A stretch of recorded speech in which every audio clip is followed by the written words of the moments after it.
அனைவருக்கும் வணக்கம். நான் அட்வொகேட் ராமச்சந்திரன். இன்று நம்ம என்ன பார்க்க போகிறோம்னா, மிக முக்கியமான பதிவு. இது மக்களுக்கு நிறையா பயன் வரும்.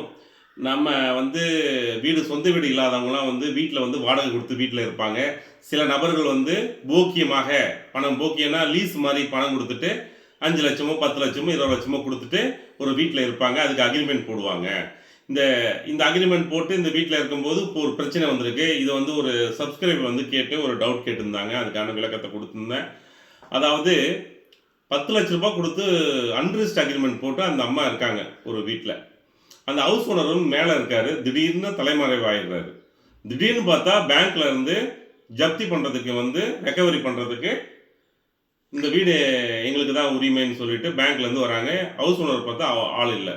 அப்போ அந்த 10 லட்ச ரூபா ஏமாந்துட்டாங்க இந்த போக்கியம் போட்டவங்க. இது போல விஷயங்கள் நிறைய நடக்குது. அதுக்கு தான் இந்த விழிப்புணர்வு பதிவு. நம்ம மக்களுடன் சேர்ந்து களப்பணியாற்றி உடனுக்குடன் உங்களுக்கு ஒரு விழிப்புணர்வு கொடுக்கறதுக்காக தான் இந்த வீடியோவே.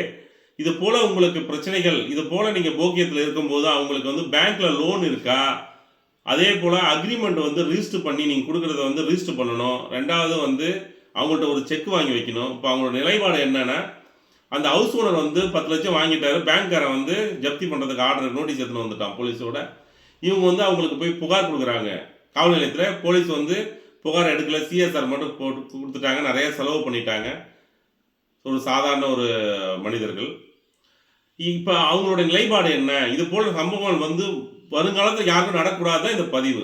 நீங்கள் இந்த போக்கியம் பண்ணும்போது அதை ரிஜிஸ்டர் பண்ணுங்கள். ரிஜிஸ்டர் பண்ணும்போது அவங்கள்ட்ட ஒரு செக் வாங்குங்க. செக்கு அவங்களுடைய உறவினர்கள்லாம் எங்கெங்கே இருக்காங்கன்னு தெரிஞ்சுங்க. அவங்களுக்கு என்ன சோர்ஸ் இருக்குன்னு ஃபஸ்ட்டு தெரிஞ்சுட்டு போங்க. நீங்கள் 10 லட்சம் கொடுத்துட்றீங்க, அவங்க பேங்க்கில் லோனை வாங்கிட்டு எங்கேயோ போய் தலைமறைவாயிடுறாங்க.